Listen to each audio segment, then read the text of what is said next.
कल्पना कीजिए, आप अंतरिक्ष में हैं। पृथ्वी अब सिर्फ एक नीला गोला दिखती है, शांत, सुंदर, दूर।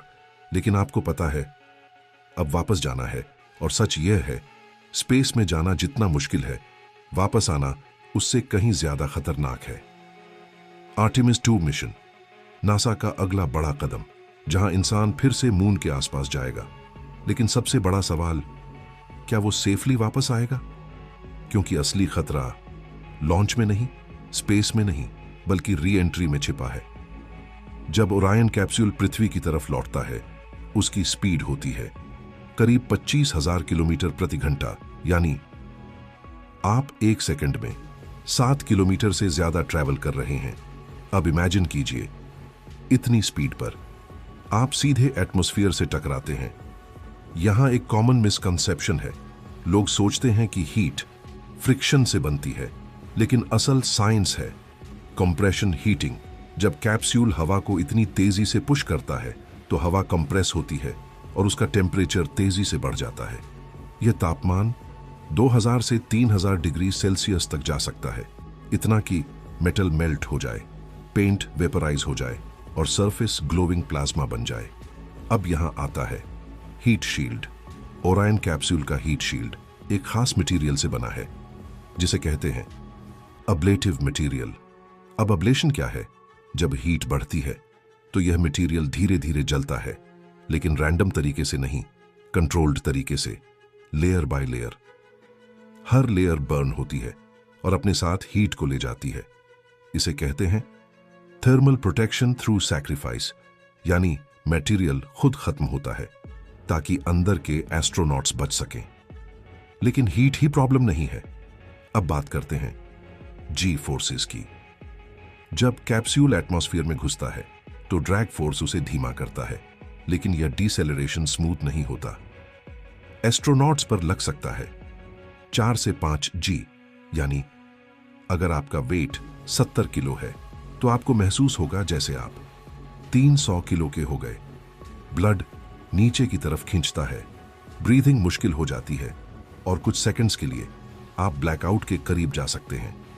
अब आता है सबसे डरावना हिस्सा, कम्युनिकेशन ब्लैकआउट।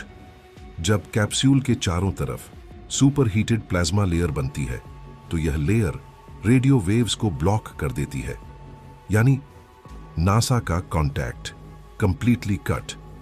कुछ मिनट कोई कम्युनिकेशन नहीं, कोई कंट्रोल नहीं, कोई हेल्प नहीं। यह वो समय है जहां एस्ट्रोनॉट्स पूरी तरह फिजिक्स के भरोसे होते हैं। अब ट्रेजेक्टरी की बात करते हैं। यह सबसे क्रिटिकल कैलकुलेशन है। अगर एंट्री एंगल थोड़ा भी गलत हुआ तो 2 एक्सट्रीम सिनेरियोज हैं।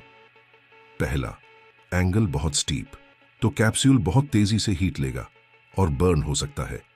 दूसरा, एंगल बहुत शैलो, तो कैप्सूल एटमॉस्फेयर से बाउंस हो सकता है और स्पेस में वापस चला जाएगा। इसे कहते हैं स्किप री एंट्री। इसलिए इंजीनियर्स को एंगल को कंट्रोल करना होता है एक्सट्रीम प्रिसीजन के साथ। अब आर्टेमिस 2 की खास बात, यह लो अर्थ ऑर्बिट से नहीं आ रहा, बल्कि डीप स्पेस से, मून ट्रेजेक्टरी से। यानी स्पीड ज्यादा, एनर्जी ज्यादा, रिस्क ज्यादा। अपोलो मिशंस के बाद यह पहली बार होगा जब इंसान फिर से इतनी स्पीड से अर्थ री एंट्री करेगा। अब एक और science layer, guidance system. Orion capsule पूरी तरह पैसिव ऑब्जेक्ट नहीं है, यह एक्टिवली कंट्रोल करता है अपनी ओरिएंटेशन, बैंक एंगल और ड्रैग प्रोफाइल। यह कंट्रोल्ड स्किपिंग करता है ताकि स्पीड ग्रेजुअली कम हो। इसे कहते हैं गाइडेड री एंट्री। अब इमेजिन कीजिए, आप एक पत्थर को पानी पर फेंकते हैं और वो स्किप करता है। वैसे ही कैप्सूल एटमॉस्फेयर में कंट्रोल्ड तरीके से इंटरैक्ट करता है। अब फाइनल फेज, जब स्पीड काफी कम हो जाती है तो पैराशूट सिस्टम एक्टिवेट होता है।